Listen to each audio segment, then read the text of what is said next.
Good morning students. આજે આપણે indirect સ્પીચમાં નવા વાક્યોનો અભ્યાસ કરીશું, જેમ કે પરવાનગી અથવા તો દરખાસ્ત સૂચવતા વાક્યો છે, શુભેચ્છા દર્શક વાક્યો છે. તેને કેવી રીતે આપણે ઇનડાયરેક્ટ સ્પીચમાં ફેરવીશું તે આપણે હવે જોઈએ છીએ આજે.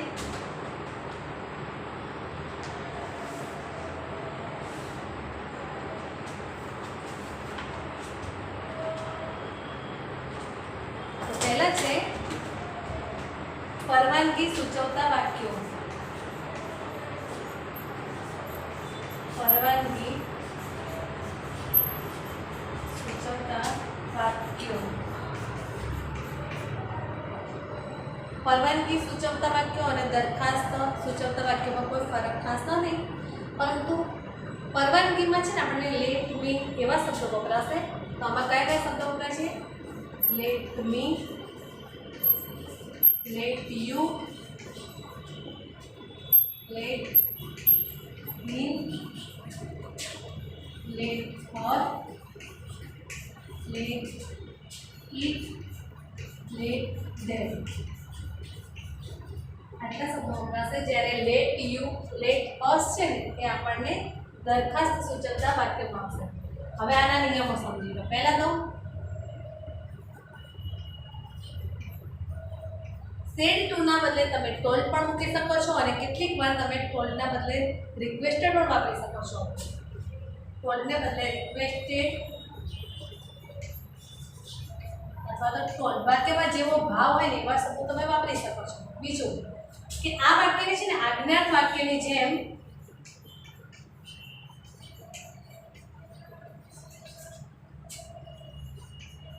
હકાર હોય તો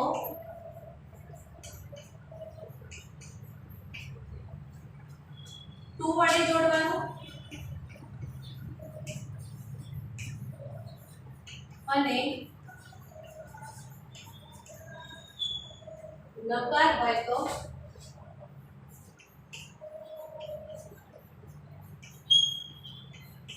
નોટ ટુ વડે જોડવું.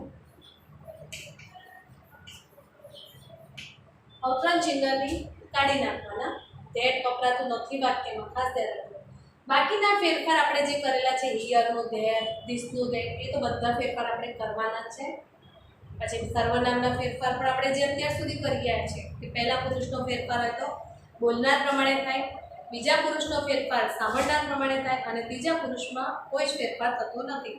એટલે આપણે આટલા નિયમો યાદ રાખવાના છે, અને નિયમો પછી આપણે વાક્ય ચાલુ કરીશું. જો ધમકી અથવા તો આજ્ઞા આપી હોય ને ત્યારે આપણે ઓર્ડર પણ વાપરી શકીશું. જે આપણે ઇમ્પેરેટિવ સેન્ટેન્સમાં લીધા હતા તે શબ્દો આપણે આમાં લેવાના છે. હવે હું તમને એક્ઝામ્પલ આપું છું આને અનુરૂપ. તો he said to his father, he said to his father, let me go to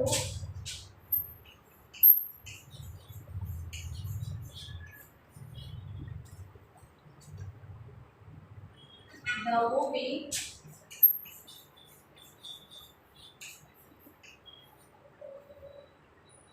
today. કે આજે અમે શું મૂવી જોવા જઈ શકીએ છીએ એવી એને ફાધરને કહ્યું. અને ફાધરને છોકરો કહે છે ત્યારે આપણને બધાને ખબર છે કે પરમિશન જ માંગતો હોય, અને પરમિશન માંગવા માટે આપણે કયો શબ્દ મૂકવાનો છે? રિક્વેસ્ટેડ. વિનંતી કરે છે કે મને તમે જવા દો. તો સૌથી પહેલા શું મૂકવાનું? સેડના બદલે આપણે રિક્વેસ્ટેડ મૂકી દઈશું. તો હી રિક્વેસ્ટેડ હિઝ ફાધર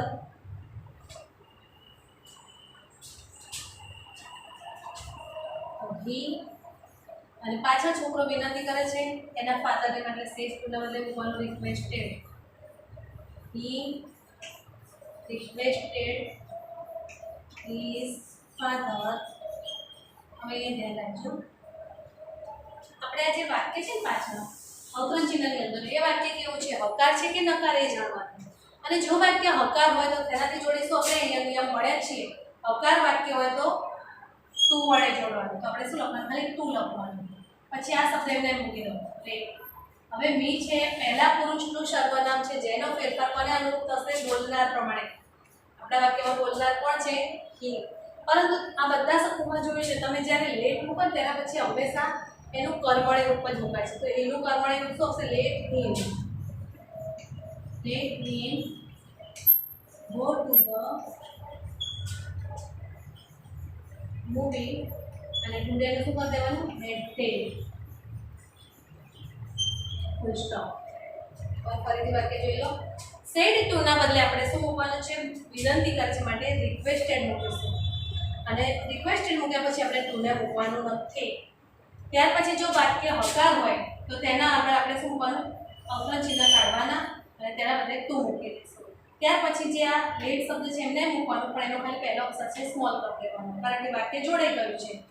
પછી મી છે એ સર્વનામ ફર્સ્ટ એટલે કે ફર્સ્ટ પર્સન એટલે કે પહેલો પુરુષ છે અને પહેલા પુરુષનો ફેરફાર બોલનાર પ્રમાણે થશે. આપણા વાક્યમાં બોલનાર કોણ છે? એ છે. પરંતુ એને અનુરૂપ આપણે જોઈએ તો એ બધે જોઈએ છે કે જ્યાં જ્યાં લેટ છે ત્યાં પછી હંમેશા ઈ નથી વપરાતું, પણ એનું ઓબ્જેક્ટિવ ફોર્મ એટલે કે કર્મણી રૂપ છે તો ઈમ વપરાશે. એનું તો ટુ લેટ હિમ, પછી ગો ટુ ધ મૂવી અને ટુડેનું આપણે જે ત્યાં આગળ ભણી ગયા છે ટુડેનું શું કરવાનું હોય છે? આપણે ધેટ ડે કરવાનું હોય છે.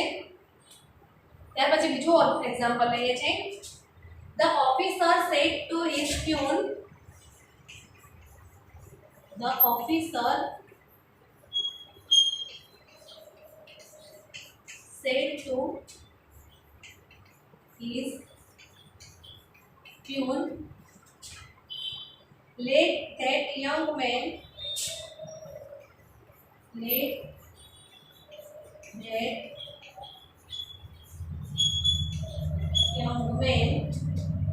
okay.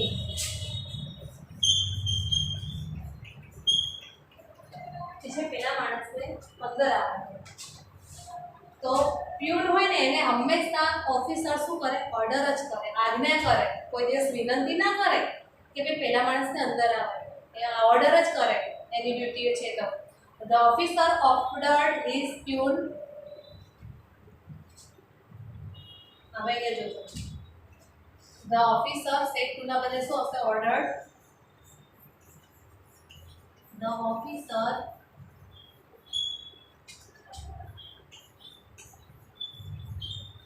ordered his pune. પછી અહીંયા શું મૂકવાનું? અવતરણ ચિહ્ન કાઢી દેવાનું અને ટુ મૂકી દેવાનું.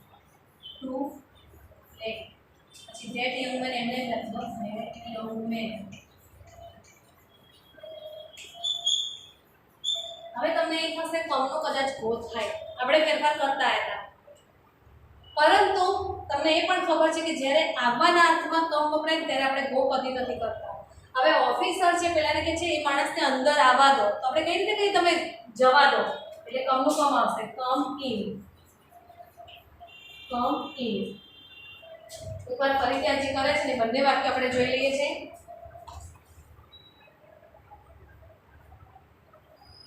અને એના નિયમો પણ જોઈ લઈએ. આટલા જેટલા શીખ્યા છે આપણે. તો પહેલાથી જુઓ, પરવાનગી સૂચવતા વાક્યો, જેની અંદર પહેલું છે કે પરવાનગી સૂચવવા માટે વાક્યમાં આપણને let me, let you, let him, let her, let it, let them જેવા શબ્દો દેખાશે અથવા તો આ શબ્દ વપરાશે અવતરણ ચિહ્નની અંદર પહેલા.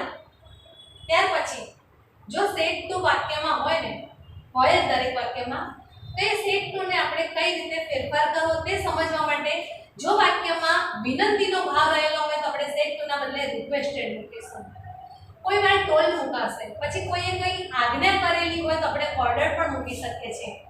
એટલે સેટ ટુ ના બદલે આ શબ્દ મૂકો તમે ત્યારે પછી ટુ ક્યારે પણ વાપરવાનું નહીં. પછી આ વાક્યો છે હંમેશા કેવા હશે? આજ્ઞાર્થ વાક્યની જેમ પૂર્ણ વિરામ વાળા હશે. એટલે કે એને વિધાન વાક્યમાં ફેરવવાની કોઈ આપણને માથાકૂટ અથવા તો કોઈ આમ વિચારવા જેવું છે જ નહીં. જેવા છે એવા રાખવાના છે. પણ આજ્ઞાર્થ વાક્યની જેમ જો વાક્ય હકાર હોય તો તેને આપણે કંજક્શનમાં ધેટના બદલે ટુ વાપરવાનું છે. અને નકાર હોય તો નોટ ટુ વડે વાક્યને જોડી નાખવાના છે અને અવતરણ ચિહ્નને દૂર કરવાના છે. તો હવે આપણે ઉદાહરણ જોઈએ છે. He said to his father, "Let me go to the movie today." જ્યારે એક બાળક છે, he એટલે તે, his father એટલે પોતાના ફાધરને કહે છે કે કે આજે અમને મૂવી જોવા માટે જવાનું, બરાબર, તો અમે જઈએ છીએ કે ચાલો આપણે બધા જઈએ, ત્યારે એ શું કરે છે, વિનંતી કરે છે. એના ફાધર હા પાડશે કે ના એને પણ નથી ખબર. તમે જ્યારે વિનંતી કરો છો ને ત્યારે હંમેશા સેડ ટુ ના બદલે રિક્વેસ્ટેડ જ મૂકવાનું. તો he requested his father to let him go to the movie that day. બીજું વાક્ય છે, the officer said to his peon let that young man come in. હવે ઓફિસર છે પોતાના પ્યુનને એક ઓર્ડર કરે છે, આપણે ઓર્ડર મૂકી શકીએ છીએ સેડ ટુ ના બદલે the officer ordered his peon. ત્યાર પછી હકાર વાક્ય છે માટે ટુ થી જોડી દઈશું, to let that young man come in. આ વાક્યમાં કમનો ગો નથી કરવાનું. કેમ? તો ઓફિસર પ્યુનને કહે છે કે પેલા માણસને કમ એટલે કે અંદર આવવા દો, અને તમે ગો કરશો તો એનો અર્થ થશે કે પેલા માણસને બહાર જવા દો. એટલે વાક્યનો અર્થ આખો બદલાઈ જાય છે. માટે આપણે આ વાક્યમાં કમનો ગો કરવાનું નથી. હવે ત્યાર પછી આપણે બીજા જ વાક્ય જોઈએ છે, દરખાસ્ત સૂચવતા, જેમાં આવશે લેટ અસ. ત્યાર પછી આપણે એક્સરસાઇઝ આખી એક એવી લઈશું જેમાં બંને પ્રકારના વાક્યો ભેગા હશે. એટલે હવે આપણે જોઈએ છે દરખાસ્ત સૂચવતા વાક્યો.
હવે આમાં તો એક જ શબ્દ આવશે, જ્યારે દરખાસ્ત હોય ત્યારે વાક્યમાં ખાલી લેટ અસ જ જોવા મળશે, અને વાક્યમાં લેટ અસ હોય ત્યારે એનો નિયમ પણ આખો અલગ છે.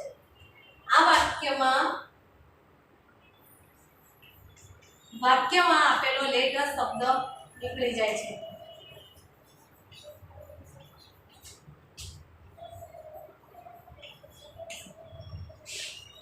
વાક્ય ધેટ વડે જોડાય છે.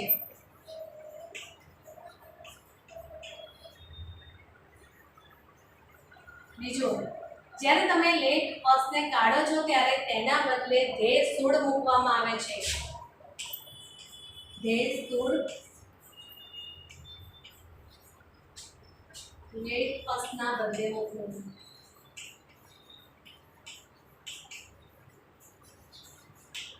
આટલા નિયમો ખાસ સમજો તમે, અને પછી તમારે વાક્ય તમે કરશો તો તમને ઝડપથી સમજણ પડશે કે આ પ્રકારના વાક્યમાં કઈ રીતે તમારે ચેન્જ કરવાનો છે. તો જુઓ, અને બીજું કે સેડ ટુ ના બદલે સજેસ્ટેડ અથવા પ્રપોઝડ શબ્દ મૂકવામાં આવે છે. સેડ ટુ ને પણ સેડ ના બદલે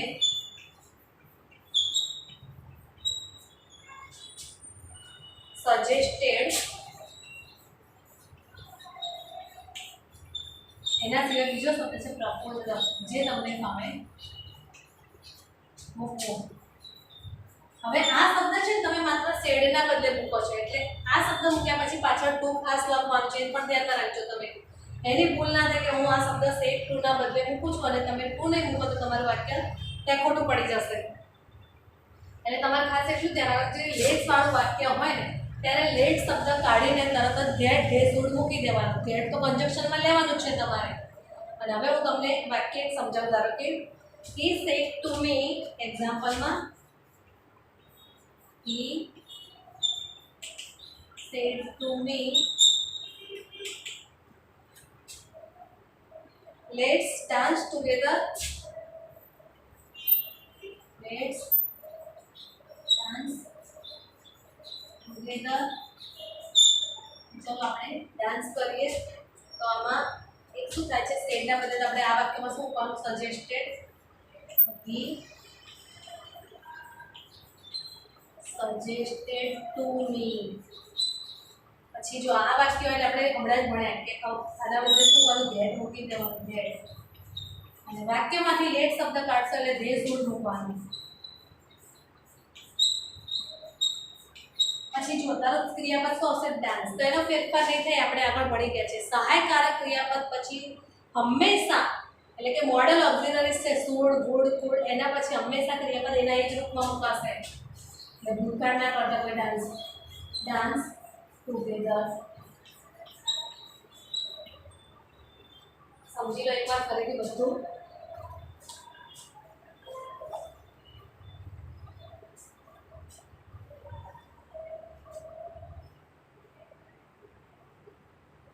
જેમ કે દરખાસ્ત સૂચવતા વાક્યો. તો વાક્યની શરૂઆત એટલે કે અવતરણ ચિહ્નની અંદર આપણને લેટ અસ જોવા મળશે. જ્યારે આપણે આ વાક્યને ઇનડાયરેક્ટ સ્પીચમાં ફેરવીએ છીએ ત્યારે પહેલા તો લેટ અસ શબ્દ કાઢી નાખવાનો અને તેના બદલે ધે શુડ મૂકવાનું છે. અને વાક્યમાં અલ્પવિરામ અવતરણ ચિહ્ન કાઢતા તેના બદલે આપણે ધેટથી વાક્યને જોડવાનું છે. આ વાક્ય ક્યારે પણ ટુ કે નોટ ટુથી જોડાતું નથી. લેટ્સ વાળું વાક્ય ખાલી એટલું ધ્યાન રાખજો, બે નિયમો ભેગા ન થઈ જાય. ત્યાર પછી વાક્યમાં સેડના બદલે સજેસ્ટેડ અથવા પ્રપોઝડ મૂકવામાં આવે છે. સેડના બદલે મૂકો છો એટલે આ શબ્દ મૂક્યા પછી તમારે પાછળ ટુ અવશ્ય લખવું. સજેસ્ટેડ ટુ અને પ્રપોઝડ ટુ. એક્ઝામ્પલ છે, he said to me let's dance together. તો હી સેડ ટુ ના બદલે શું મૂકવાનું, suggested to me dance that. પછી લેટ્સ કાઢી નાખીશું ને શું મૂકવાનું, ધે શુડ ડાન્સ ટુગેધર. હવે આપણે હજુ પણ એક્ઝામ્પલ જોઈએ છે બીજા આવા.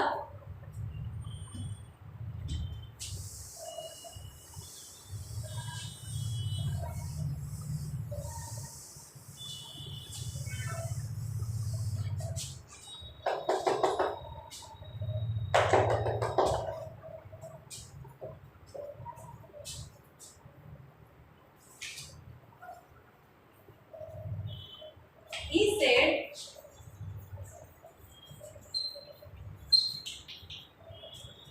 let's go for a walk. Let's go for a walk.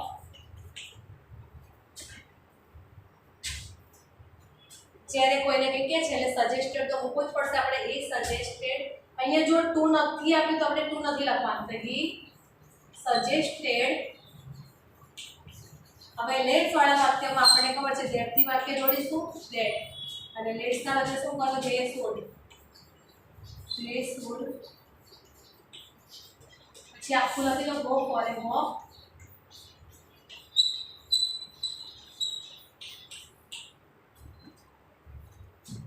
He said,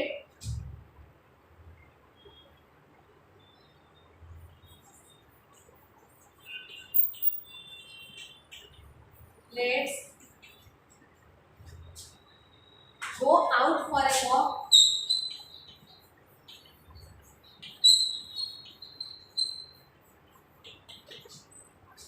पर જેવું જ વાક્ય બનશે.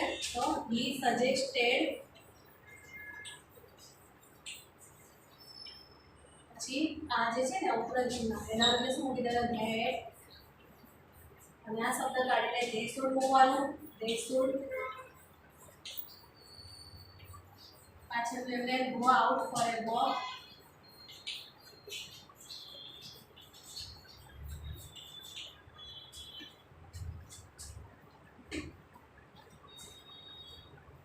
એકવાર ફરીથી બોર્ડમાં લખેલા છે, જોઈ લો શબ્દ તમે બધા.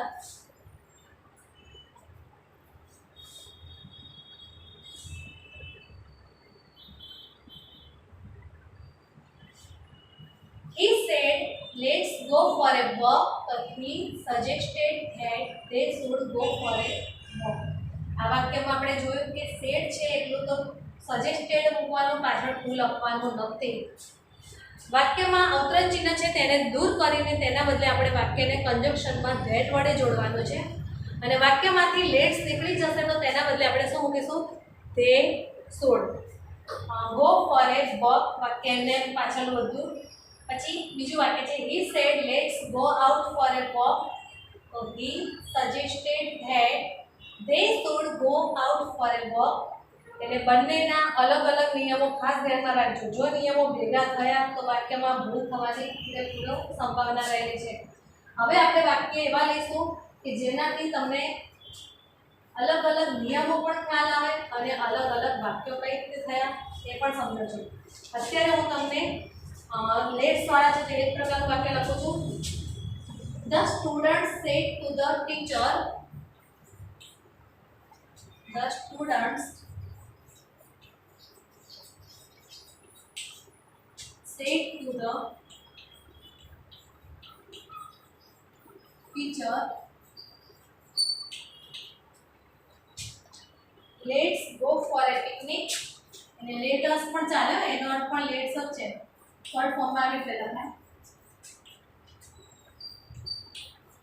go for a picnic.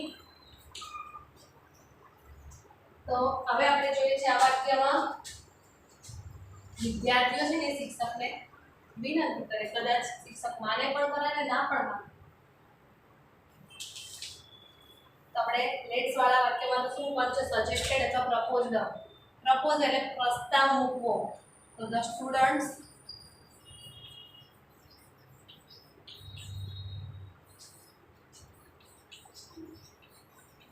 proposed to the teacher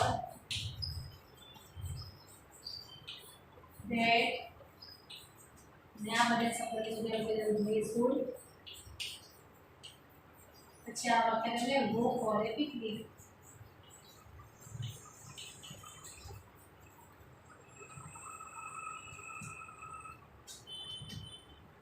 ત્યાર પછી બીજું વાક્ય છે My friends said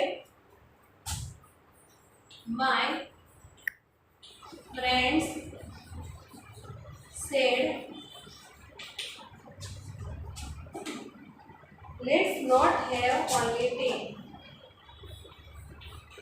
Let's not have only tea. તો ફ્રેન્ડ્સને પણ એક સૂચન કરીશું બરાબર કે મારી જોડે એકલી સીટ નથી. સૂચન કરવું એટલે કહેવું અને પ્રપોઝ એટલે પ્રસ્તાવ મૂકવો કે અમે આમ કરીશું કે નહીં. તો માય ફ્રેન્ડ્સ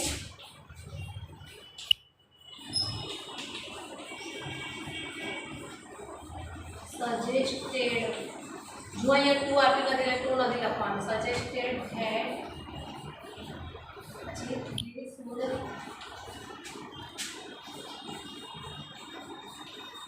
નોટ તો નોટ ખાસ લખવાનું. હવે હેવ એ ક્રિયામાં છે એની આપણે સીધું હેવ આના જોડે જ આવશે ફૂડ જોડે એટલે એમને એમ જ મૂકવાનું.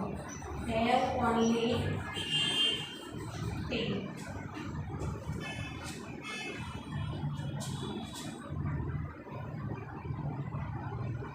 એકવાર બંને વાક્યો અંદર જોજો અને જેટલા કરે છે આપણે વાંચી જાઓ તમે.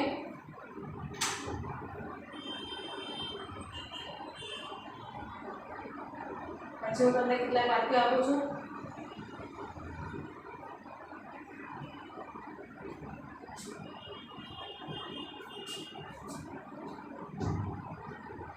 The students said to the teacher, let us go for a picnic. So the students proposed to the teacher that they should go for a picnic. My friends said, let's not have only tea. My friends suggested that they should not have only tea. હવે આપણે બંને પ્રકારના વાક્યો છે ને ભેગા જોઈશું અને તે કઈ રીતે બને છે તે આપણે જોઈએ છીએ. અને એ વાક્યો સમજાવીશ પણ તમારે લખવાનું છે જવાબ જાતે જ બધાએ.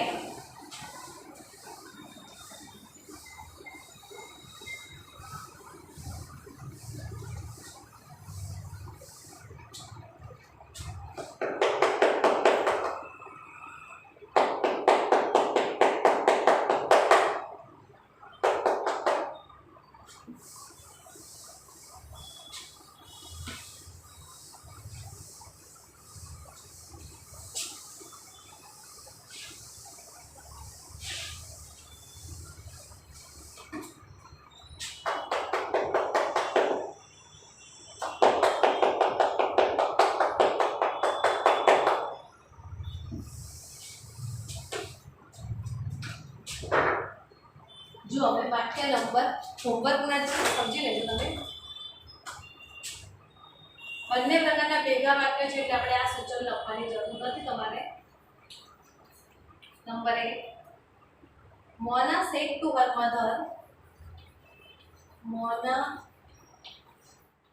said to her mother,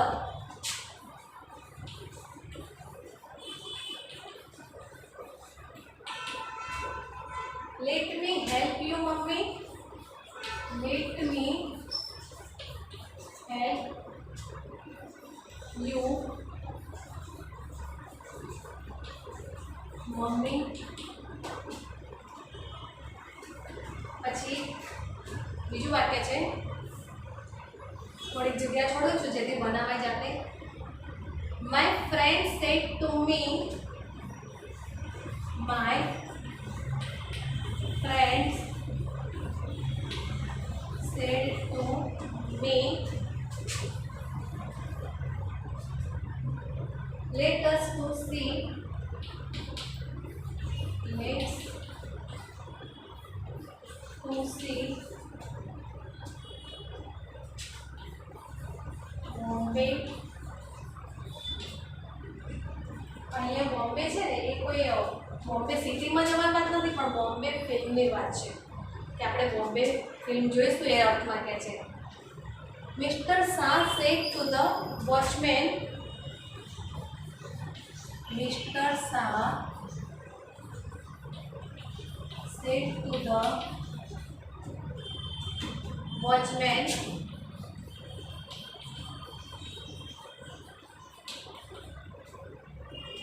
let me park my scooter.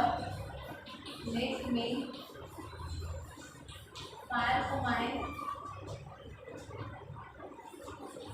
scooter here. અને ચોથું વાક્ય છે,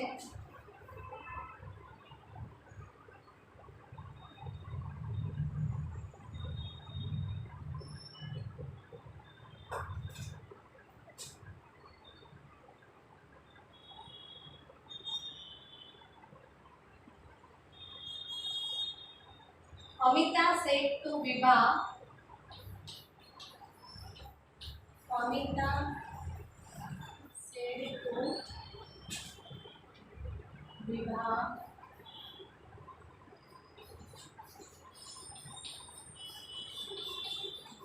let us go to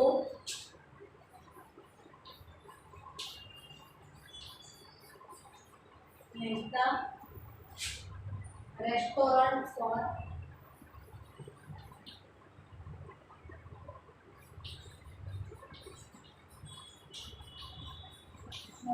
some snacks નાસ્તા માટે. સો આપણે થોડાક નાસ્તા માટે એમ કે આ રેસ્ટોરન્ટમાં જઈશું એવો પ્રશ્ન પૂછ્યો છે. સૌથી પહેલાં તો તમે તમારી રીતે વિચારો કે આવા જવાબ તમને કેટલાના આવડે છે.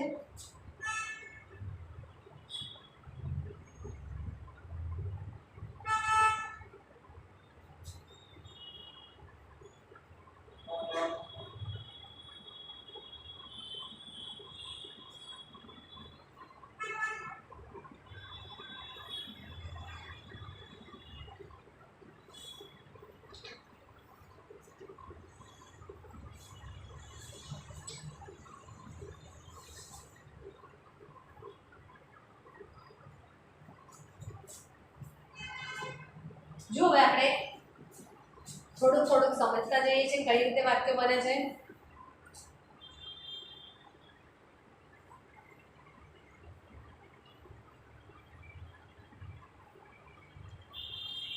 તો મોના સેડ ટુ હર મધર. તો મોના છે તેની માતાને વિનંતી કરે છે. આપણે ખ્યાલ છે દરખાસ્ત સૂચવતા વાક્યમાં જોયું તો સેડ ટુના બદલે રિક્વેસ્ટેડ, ઓર્ડર એવા શબ્દો મૂકી શકે છે. તો મોના રિક્વેસ્ટેડ હર મધર, પછી વાક્યને આપણે હકાર હોય તો શેનાથી જોડતા હતા? ટુ વડે જોડતા હતા. તો ટુ લેટ પછી મી છે એટલે કોણ બોલનાર છે એટલે કે મોના છે, તો તેના માટે સર્વનામ આપણે હર વાપરીશું. લેટ હર હેલ્પ હર. પછી મમ્મી, સર, મેડમ આવા કોઈ પણ શબ્દ વાક્યમાં આપેલા હોય તો તેને આપણે કાઢી નાખવાના છે. પછી બીજું વાક્ય છે ફ્રેન્ડ્સ છે ને એને સૂચન કરે છે, તો my friends suggested to me. Suggested પછી આપણે ટુ ખાસ મૂકવાનું છે. ધેટ હવે લેટ્સ છે એને બધે આપણે ધે શુડ જ મૂકી દેવાનું. They should go to see Bombay.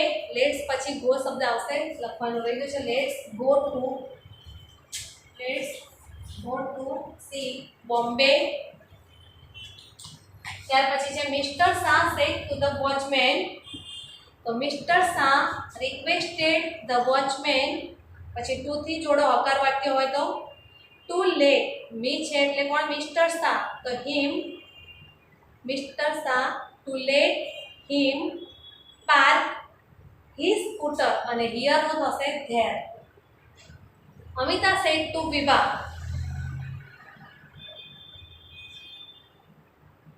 તો Amita suggested to Vibha that they should go to Mehta restaurant for some snacks. હવે દરેક વાક્ય આપણે કર્યા પછી તમે પણ તમારી રીતે પ્રેક્ટિસ કરજો અને વિડીયો ફરીથી જોજો કઈ રીતે વાક્ય બનાવાય છે. આનાથી આગળ હજુ આપણે પણ છે શુભેચ્છા દર્શક વાક્યો, જે આપણે નેક્સ્ટ વિડીયોમાં જોઈશું.